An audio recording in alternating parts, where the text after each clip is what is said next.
Bonjour tout le monde, bienvenue sur nos Haiti. En fait, nous pour aller et prendre, en fait, traduit pour vous, exclusivité de discours de Michelle Obama, bah, hier soir, dans convention, on dit premier jour, convention des démocrates qui commençait hier, qui est lundi 17 là, et qui a fini justement le 20. En fait, nous avons résumé quelques grands points de discours ça, nous allons ensemble, mais son discours émouvant qui touche quelqu'un. Un discours qui est capable de mettre de l'eau dans le tout. En fait, et Michel Obama a envoyé et avertissement bon. Il dit, si nous pensons que bagay yo pas ka vin pi mal que ça, trust me, yo capable vin pi mal. Vous comprenez ça veut dire? So, dans niveau ni là, il vient dire nous, si nous pensons pas gen pi mal que ça, les deux trust me, yo capable pi mal. Et il rappelle nous pour le dire nous, changer moi, when they go low we go high. Et il rappelle pour le dire, going high, c'est lui qui marche. Ça n'entend pas going high. Là, c'est lorsque nous faisons inverse de tout ça qui l'aide. Nous tournons dos bail et raillement. Nous ouvrons nous justement pour l'amour, pour le progrès, pour la science. Et Michelle Obama, dans un grand point encore, il dit que Donald Trump, justement, montrer que le pas gain rien, pas gain un miette morceau de ça nous relais compassion, compréhension, empathie. Et où est le vrai? Par exemple, on prend des jeunes, on prend le cas d'Aka, sans réfléchir d'où, pas bien connaître, c'est des jeunes qui ont étudié, non, on coupe. Là, on prend par exemple, et ça les réfugiés, dit non, on n'a pas de place pour le refuge, ça, m'a réduit, alors que d'autres pays de l'Europe ont ouvert place pour des réfugiés. On a parlé des réfugiés, les gens qui viennent prendre refuge. On va parler d'asile, non? On va parler de refuge. Michel Obama a rappelé pour dire que c'est pas le président qui fait moun nan. Il dit being president doesn't change who you are. Le fait qu'on vienne prendre poste ou vienne prendre président, il pas changer. Au contraire, il dit it reveal who you are. Il juste relevé qui est souillé. Il dit que Donald Trump justement c'est le wrong president. On a entendu, en fait, Jean a fait, nous avons parti, nous camper et puis nous essayer de traduire un peu parti. OK, on a le entendu. Good evening, everyone. Bon, salut tout le monde. It's a hard time, and everyone's feeling it in different ways. And I know a lot of folks are reluctant to tune into a political convention right now. Donc, j'en ai traduit la grand idée. Donc, il montre que nous vivons dans un moment difficile. Et il pense qu'il y a un pile de monde qui, avec difficulté, justement, pour focus sur cause convention. Hein? Or to politics in general. Mais politique, il y a des gens qui ont pas même fait politique parce que c'est du moment. Believe me, I get that. Et il comprend ça, si il y a des gens qui parlent tellement de problèmes, ils disent pas ta faire politique, et il comprend ça. But I am here tonight because I love this country with all my heart. And it pains me to see so many people hurting. Donc il dit là, c'est parce que le remet pays, il remet aux États-Unis. Et ça fait le mal, justement. Elle a constaté et quantité de monde dans ce moment-là qui a souffert, qui a un problème. I've met so many of you. I've heard your stories. Il dit, je connais déjà, je rencontré nous. Et je connais l'histoire, ok? And through you, I have seen this country's promise. Et c'est à travers nous-mêmes que moi, ouais, ça pays, ça a offert promesse que pays ça fait. And thanks to so many who came before me, thanks to their toil and sweat and blood, I've been able to live that promise myself. Il dit, remerciement avec ça qui te bataille devant nous, ça qui te baille sang, ça qui te baille sueur, il te vive promesse, ça. La fait référence au fait qu'il t'est arrivé en tant que noir venu justement première dame. That's the story of America. Et il dit c'est ça qui est story américaine, ça qui passe devant nous, qui bataille, qui gourmet, qui permet que nous franchir des barrières. All those folks who sacrificed and overcame so much in their own times because they wanted something more. Donc tout le monde ça qui dans le passé qui t'a sacrifié vie yo bay sang parce que yo te voulait un bagage en plus. Yo te voulait liberté, yo te voulait accessibilité. Nous capable parler de John Lewis qui fait que mourir, qui te bataille pour que la communauté noire là, capable de voter. Something better for their kids. Donc, pour tout le monde, There's a lot of beauty in that story. donc, son histoire qui gagne en pile beauté, la parler de l'histoire des États-Unis qui fait de bataille pour changement. There's a lot of pain in it too. Il y a la peine tout A lot là-dedans. of struggle and En pile injustice bataille, injustice, and work left to do. en pile bagarre qui And gagne tout fait. Who we choose as our president in this election will determine whether or not we honor that struggle. Donc, ça dépend de monde que nous allons choisir dans l'élection. C'est ça qu'on va dire, est-ce qu'effectivement nous honorer la bataille qui était faite déjà. And chip away at that injustice. Et, And keep ouais, alive c'est ça. the very possibility of finishing that work. Et qu'il y ait envie, possibilité pour être capable de finir le travail qui était fait déjà. I am one of a handful of people living today who have seen firsthand the immense weight and awesome power of the presidency. Il dit, moi, étant donné que il était première dame, il dit, et lui-même, il était de première main, justement, vivre, ça veut dire, le poids, lorsque le monde est président. Vous comprenez? Lorsque vous gouvernez, il comprend l'importance de ça. And let me once again tell you this. The job is hard. Qui me dit non ça, job président, est vraiment difficile. It requires clear-headed judgment, a mastery of complex and competing issues, Donc ça m'a dit pour qu'il y ait un bon jugement, faut capable justement maîtriser et des séries de dossiers assez complexes. a devotion to facts and history, a moral compass, Faut gagner une dévotion justement pour baser sur facts, sur ça qui fait histoire, sur la science. and an ability to listen, Faut capable d'entendre leur président. and an abiding belief that each of the 330 million lives in this country has meaning and worth. Donc, et croyance que chaque graine de vie, des millions de monde qui vivent dans le pays, eh bien, ils ont gagné justement une signification et ils ont gagné une valeur. Ça veut dire chaque graine de vie compte. A president's words have the power to move markets, Parole qui a sorti dans la bouche du président, il a un pouvoir justement pour faire stock market la monter. Il va dire à l'inverse tout, parole ça a tout capable de faire tout le monde perdre des espoirs. Donc, on a parlé de l'importance des paroles qui sortent dans la bouche du président. they can start wars or broker peace. Donc, ça veut dire parole président, il est capable justement, on parole lui dit fait la guerre pété. Vous comprenez? On parole président dit capable justement, eh bien, on accord de paix écrasé. Donc, là, parler de parole qui a sorti dans le président, son bagage qu'il t'a supposé peser, il va pas dire n'importe parole.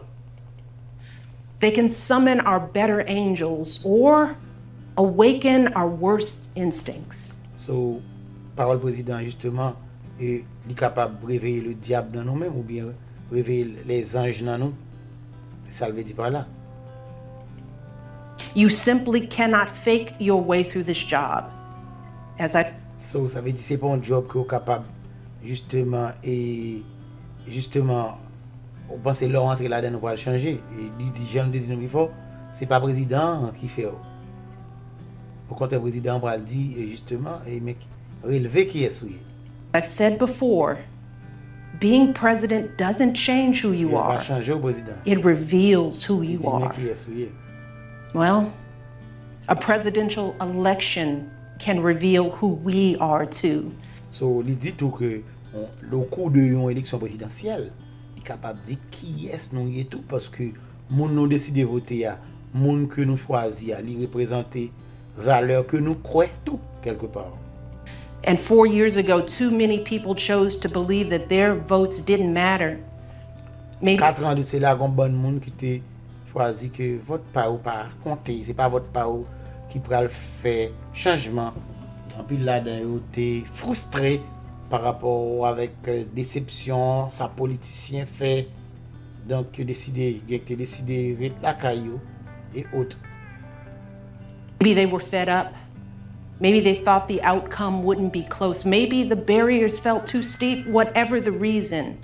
In the end, those choices sent someone to the Oval Office who lost. Donc il dit quelle que soit raison, à la fin c'est que choix que tu fait, c'est eux qui cause que eh bien nous gagnons et monsieur ça que gagne là président.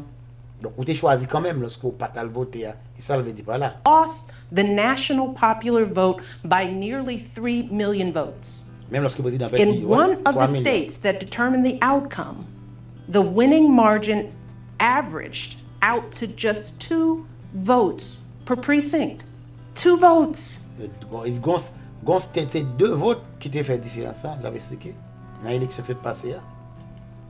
And we've all been living with the consequences. Et on a vécu conséquences. When my husband left office with Joe Biden at his side, we had a record-breaking stretch of job creation.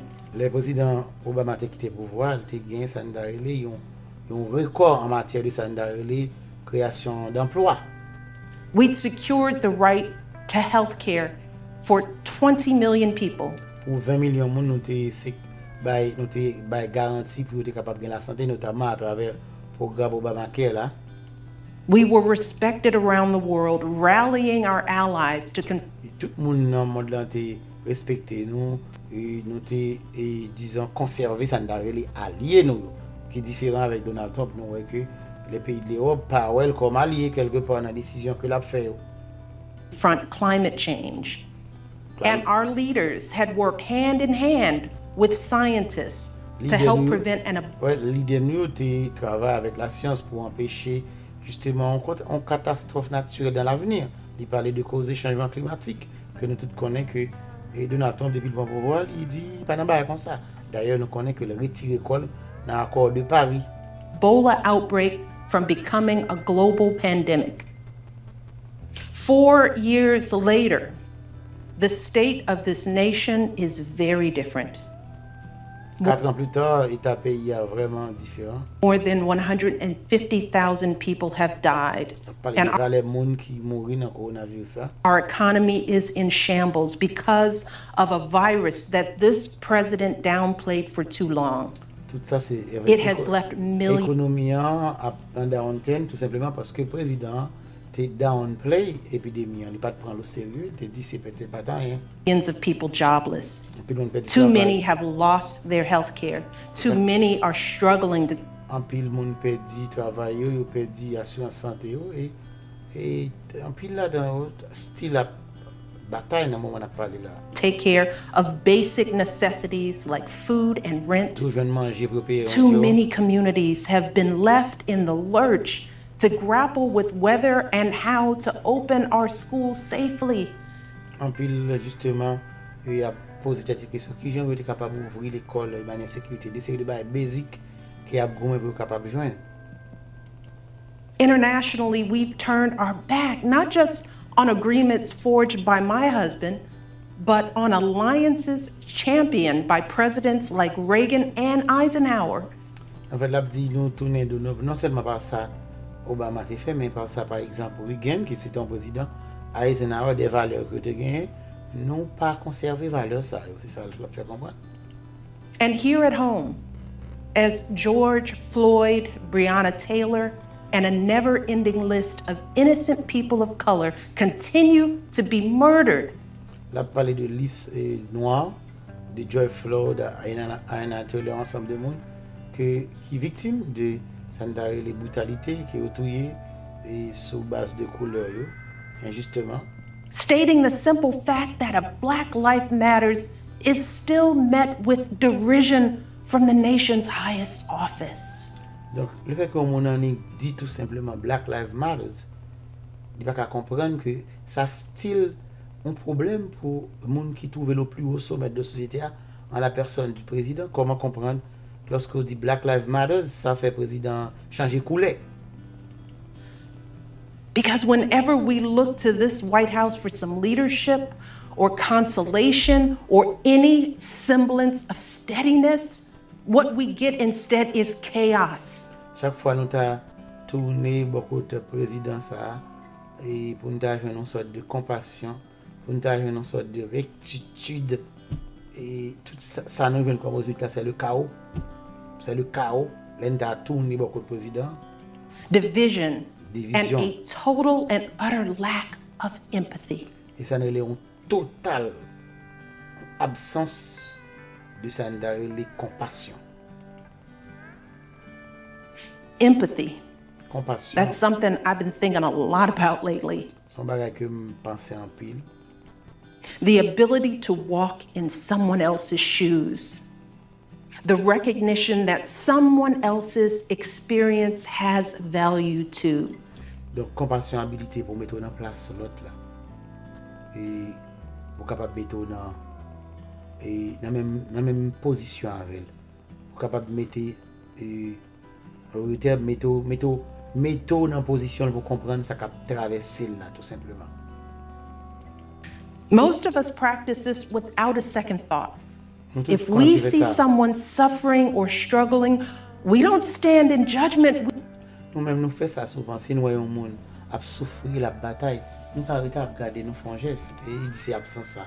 Que le président n'a pas gagné du tout la carrière. We reach out Nous reach because out, there, but for the grace of God, go I.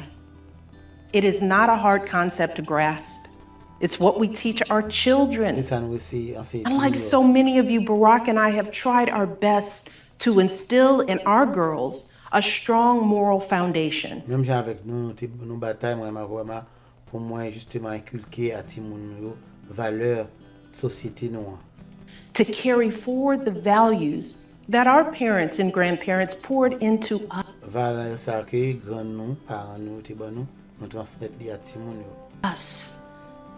But right now, kids in this country are seeing what happens when we stop requiring empathy of one another. Quand y a Timoun yo regarder nous lorsque justement et nous montrer que nous sans cœur, sans aucune sensibilité, Timoun yo justement à observer ça. They're looking around wondering if we've been lying to them this whole time Et il a demandé des questions. Est-ce que c'est menti? On a baillé, on a parlé de l'amour, on a parlé de compassion. about who we are and what we truly value. Ça a une conséquence à partir de qui ça, qui nous est et qui ça nous baille, importance, qui ça nous baille valeur. They see people shouting in grocery stores, unwilling to wear a mask to keep us all safe. Il y a des séries de They monde see qui bataille dans le grocery store justement parce qu'ils pas voulu mettre un masque qui permettre que tout le monde reste en sécurité. people calling the police on folks minding their own business just because of the color of their skin. Il a observé monde qui après les police pour monde. Tout simplement parce que monde a fait business par lui, peut-être couleur lui, il a après les police pour lui. C'est ça, la parler de ça, génération Timon ça va observer comme injustice. They see an entitlement that says only certain people belong here. Il a observé un bagage qui dit ça c'est seulement monde qui gagne droit. Il dit seul monde en catégorie une couleur c'est yo simplement qui gagne place yo pas bon ici là. C'est yo gagne droit. That greed is good and winning is everything because as long as you come out on top, So ça est comme ado et bien là égoïste, vous comprenez? Et gagner c'est tout bagage as long as qu'on trouve au top, c'est ça qui est important. Pas besoin qu'on ait qui route là. Vous comprenez même là tout le monde même lorsque n'importe bagage c'est juste m'arriver. C'est ça qui a inculqué comme valeur. it doesn't matter what happens to everyone else. Yeah, alors que des sacrifices. And they see what happens when that lack of empathy is ginned up into outright disdain. They see our leaders labeling fellow citizens in La parler d'observation, tout le monde ça, vous savez, observer là. Quand il y a un leader qui a baillé mon tel, les bols qui a dit, ou même c'est repis qui a dit, ou même c'est, et même gens c'est on shit, whole country, vous comprenez, so leader qui a baillé et mon yo étiquette. enemies of the state while emboldening torch-bearing white supremacists. Alors que They watch in encourager et white suprémacistes. horror as children are torn from their families and thrown into cages and pepper spray and rubber bullets. La parler de violence qui fait petit monde qui yo séparé avec famille yo metté dans cage, l'autre que yo justement pepper spray en parlant de ça qui s'est passé dans Wajahouse lorsque tu as dispersé des séries de monde qui t'a manifesté pacifiquement. Nous sommes capables de parler de ça qui a passé dans Portland tout. Côté que tu as dit de sandales des gens en cargo, en militaire, en vêtements de militaire, et qui a fait des violences sur le monde.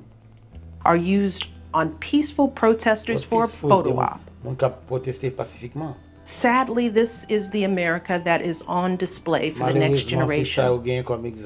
A nation that's underperforming not simply on matters of policy, but on matters of character. Donc, nous pas de résultat non seulement sur politique, mais nous pas de résultat tout sur ça qui a rapport à caractère. Qui moun nous et de ça la parler là. Qui message nous voyons pour dire mais qui moun nous mais qui ça qui est américain. And that's not just disappointing, it's downright infuriating. Because I know the goodness and the grace that is out there. And parce que moi-même, moi au courant de bonté, de grandeur, de quoi que gagne bon monde dans la société à toujours. Households and neighborhoods all across this nation. And I know that regardless of our race, age, religion, or politics, when we close out the noise and the fear, lui-même lui connaît que quel que soit race nous, l'âge nous, religion nous, depuis nous éteindre toute bruit qu'a fait yo, nous capables come together, nous capables justement mettre tête nous ensemble. En deuxième sens dit, lui croit dans l'amour, lui croit dans ça qui bon dans nous. C'est message ça que l'a dit. And truly open our hearts, we know that what's going on in this country is just not right.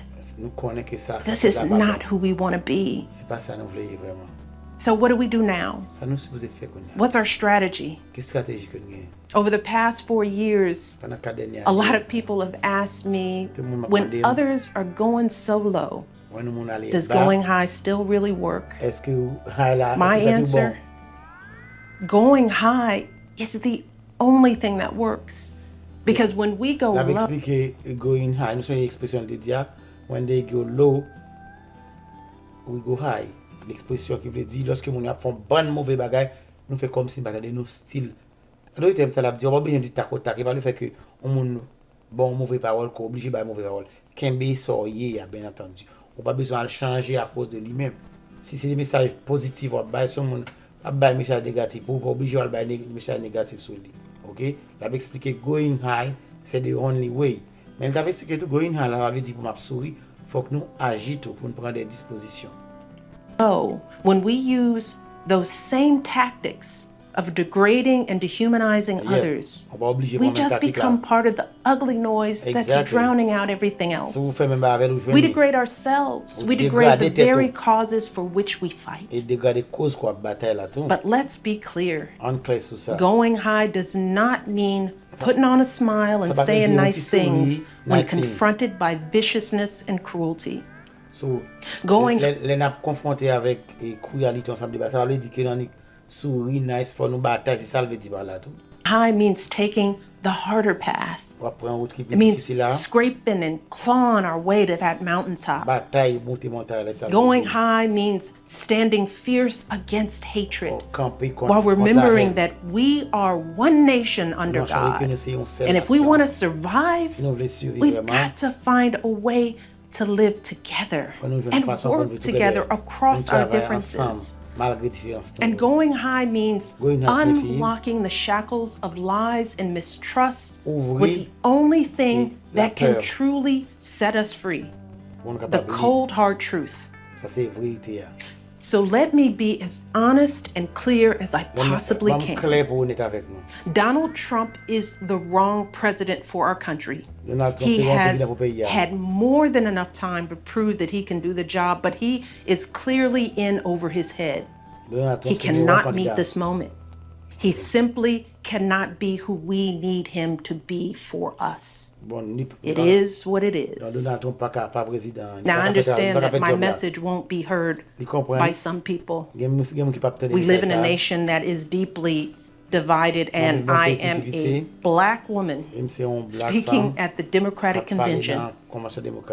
But enough of you know me by now. You know that I tell you exactly what I'm feeling. You know I hate politics. But you also know that I care about this nation. You know how much I care about all of our children.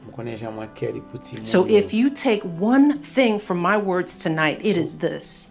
If you think things cannot possibly get worse, trust me, they can and they will if we don't make a change in this election. If we have any hope of ending this chaos, we have got to vote for Joe Biden like our lives depend on it. I know Joe. He is a profoundly decent man, guided by faith. He was a terrific vice president. He knows what it takes to rescue an economy, beat back a pandemic, and lead our country. And he listens. He will tell the truth and trust science. He will make smart plans and manage a good team. And he will govern as someone who's lived a life that the rest of us can recognize. When he was a kid, Joe's father lost his job. When he was a young senator, Joe lost his wife and his baby daughter. And when he was vice president, he lost his beloved son. So Joe knows the anguish of sitting at a table with an empty chair, which is why he gives his time so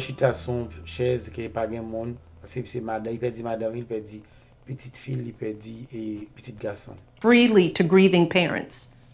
Joe knows what it's like to struggle, which is why he gives his personal phone number to kids overcoming a stutter of their own.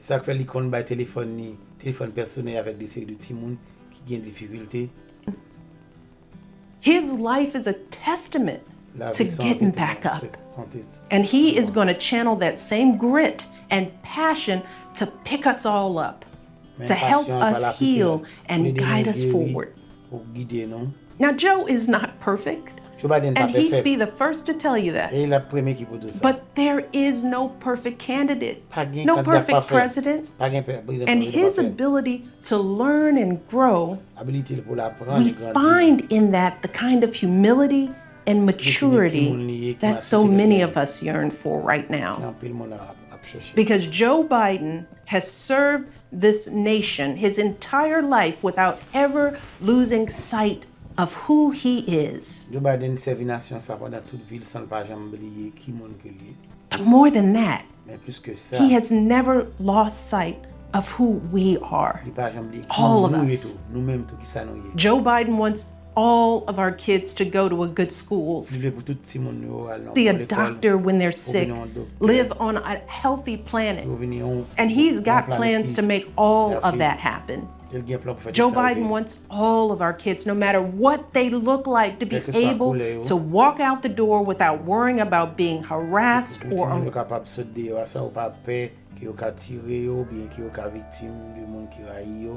arrested or killed. He wants all of our kids to be able to go to a movie or a math class without being afraid of getting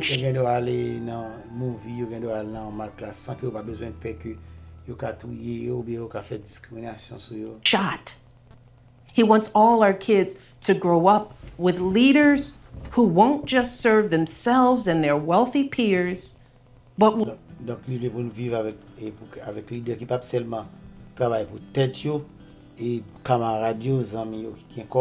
will provide a safety net for people facing hard times.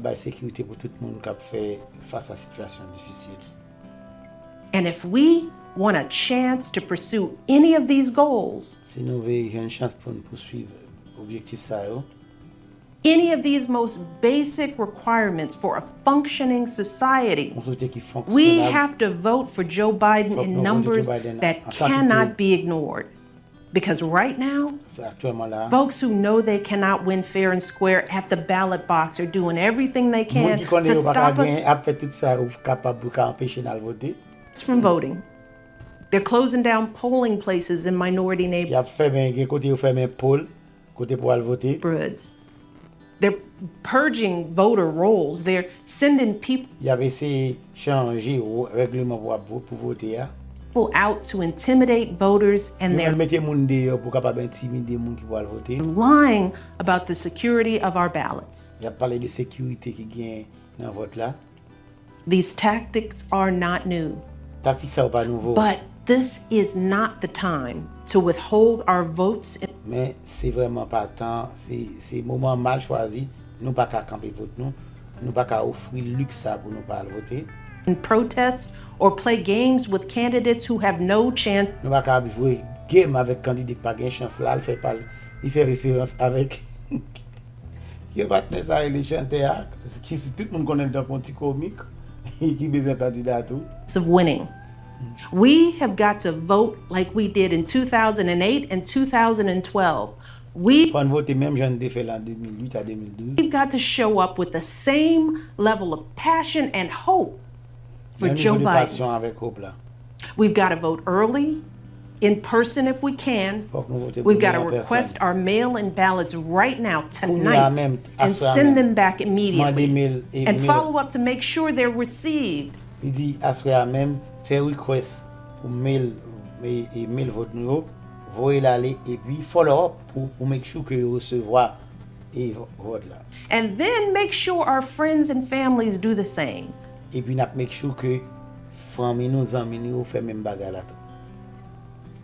We have got to grab our comfortable shoes, put on our masks, pack a brown bag dinner and maybe breakfast too, because we've got to be willing to stand in line all night if we have to.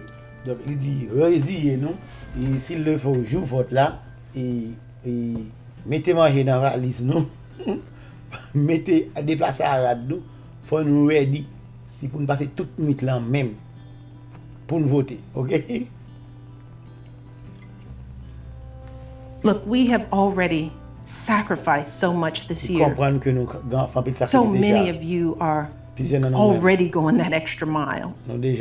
Even when you're exhausted, you're mustering up unimaginable courage to put on those scrubs and give our loved ones a fighting chance. Even when you're anxious, you're delivering those packages, stocking those shelves, and doing all that essential work so that all of us can keep moving forward. Even when it all feels so overwhelming, working parents are somehow piecing it all together without childcare. Teachers are getting creative so that our kids can. Malgré tout problème que mon yo a confronté, faut que justement nous continuer à parler de professeurs, à parler de parents qui overall, ils comprennent que nous avons des difficultés, mais il faut justement nous faire dernier combat ça. And still learn and grow. Our young people are desperately fighting to pursue their dreams. And when the horrors of systemic racism shook our country and our consciences, millions of Americans of every age, every background rose up to march for each other.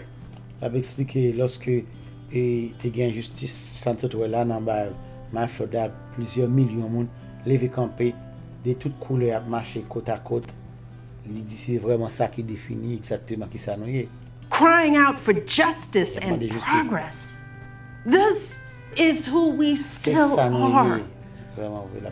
Compassionate, resilient, decent people whose fortunes are bound up with one another.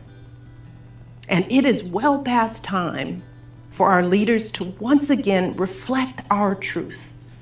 So, it is up to us to add our voices and our votes to the course of history, echoing heroes like John Lewis, who said, when you see something that is not right, you must say something. You must do something. That is the truest form of empathy. Not just feeling, but doing. Not just for ourselves or our kids, but for everyone. For all our kids. And if we want to keep the possibility of progress alive in our time, Si nou vle kembe if we want to posibilite be sa, able to look our children in the eye after this election, moun ka gade ti moun yo nan we have eleksyon, got to reassert our place in American history. fòk nou And we have got to plafon, do everything we kon can fè tout sa ke to nou elect my friend Pour Joe nous demander- Biden pour nous élire as the Joe next Biden president of the comme prochain United président des States. États-Unis. Thank you all. Merci. God bless. God bless nous. C'était discours de Obama, un discours qui chargé de compassion. Et dans le discours, ça, on était capable de voir. Et on senti que c'est gourmet, Michel Obama a gourmet, et pour de l'eau pas sortir dans le gel. Et c'est un discours qui touche cœur. Il parlait de compassion, il parlait de pour nous connaître qui nous est vraiment vrai. Et il a bien dit non pour ça, et pour les gens qui veulent voter par mail, par vote, c'est qu'on y a pour nous faire. Et pour les gens qui peuvent camper, dégagez non. Et mettez les avocats, mettez les moulins dans la valise non. Vous comprenez, mettez les bouteilles chez nous. Pour nous aider pour nous passer toute une nuit pour nous voter. Mais bien entendu, pas besoin pour faire ça non. Parce que nous avons parlé de 3 novembre, mais nous voulons dire que ça nous a les requests pour capable de voter. Depuis qu'on a request mailing ballot tout et que là on commence à capable mail à partir de septembre là on a commencé capable vote par mail, vous comprenez? Donc li fiable, li capable bail résultat. OK guys, nous avons justement les présenter au discours en totalité de Michelle Obama. C'était un plaisir.